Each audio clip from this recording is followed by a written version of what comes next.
तथ्यों के आधार पे बातें कही हैं। पूरी पार्टी और हम पूरे लोग उनके साथ खड़े हैं इसमें मजबूती के साथ, और ये लीगल बैटल है उसमें हम लोग मजबूती के साथ कंधा से कंधा मिलाकर खड़े हैं। करप्शन के खिलाफ उन्होंने लड़ाई की है, कोई अपने लिए नहीं लड़ाई की है नीरज जी ने। तेजस्वी यादव जी ने लीगल नोटिस दिया, उन्होंने कहा नहीं है कुछ।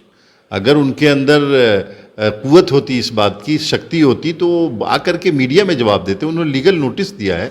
जेडीयू एमएलसी खालिद अनवर हमारे साथ हैं। आपके एमएलसी पर तेजस्वी यादव 12 करोड़ का मानहानि किए हैं। देखिए, Tejashwi Yadav ji leader of opposition है और उनको राइट है लीगल बात करने का, लेकिन जनता दल यूनाइटेड के जो मुख्य प्रवक्ता हैं श्री नीरज सिंह जी, वो कोई बात आधारहीन नहीं करते हैं। उनकी बातों में तथ्य होता है, पढ़ करके करते हैं, और उन्होंने जो उनके ऊपर आरोप लगाया है यकीनन उनके पास तथ्य है तभी आरोप लगाया है। तो लीगल बैटल है, इसमें लीगली जवाब दिया जाएगा उनको। लेकिन तेजस्वी यादव जी को लीगल के अलावा जनता के भी वो चुने हुए नेता हैं, उनको जनता को भी जवाब देना चाहिए कि आपके ऊपर जो आरोप लगाया गया करप्शन का, आपने ये करप्शन क्यों किया और आपने करप्शन करके ये धन कहाँ जमा किया और कब तक आप करप्शन करते रहेंगे। नहीं, लीगल जो नोटिस होता है उसका एक रूल होता है, उस रूल के हिसाब से दिया होगा। और मुझे लगता है कि हमारे माननीय मुख्य प्रवक्ता को ये सब जोड़ने की ज़रूरत नहीं है, चूँकि उन्होंने तथ्यों के आधार पे बातें कही हैं। पूरी पार्टी और हम पूरे लोग उनके साथ खड़े हैं इसमें मजबूती के साथ, और ये लीगल बैटल है उसमें हम लोग मजबूती के साथ कंधा से कंधा मिलाकर खड़े हैं। करप्शन के खिलाफ उन्होंने लड़ाई की है, कोई अपने लिए नहीं लड़ाई की है नीरज जी ने, हमारे माननीय मुख्य प्रवक्ता ने। ये लड़ाई एक समाजी लड़ाई है,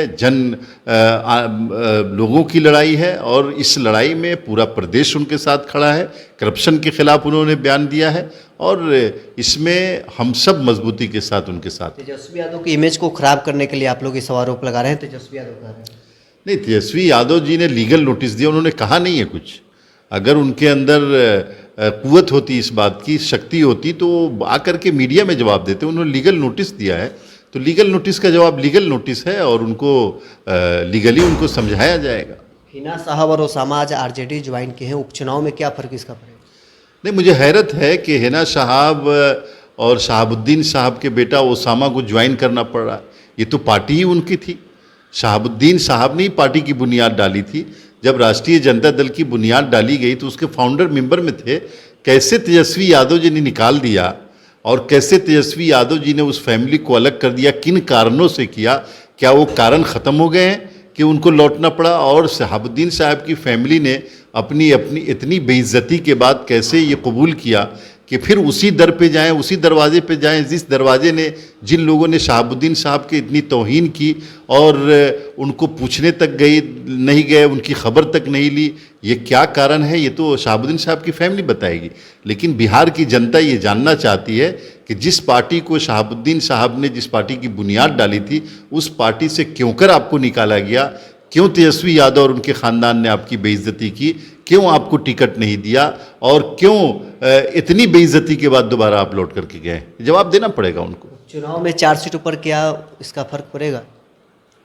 देखिए, चुनाव एनडीए 4 सीटें जीतने जा रही है और शहाबुद्दीन साहब की हिमायत पहले भी थी लालू जी को जब वो सरकार से बाहर हो गए थे, और आज भी उनकी फैमिली दोबारा लौट के बुद्धू घर को आया वाली बात है। लौट के आए हैं वो लोग, क्यों आए हैं, किस कारण से आए हैं, वो लोग बताएंगे। मैं इसमें ज़्यादा नहीं जानना चाहता, लेकिन इसका कोई फ़र्क नहीं पड़ेगा। चलिए, जेडीयू एमएलसी खालिद अनवर हमारे साथ हैं जिन्होंने सभी सवालों का जवाब दिया।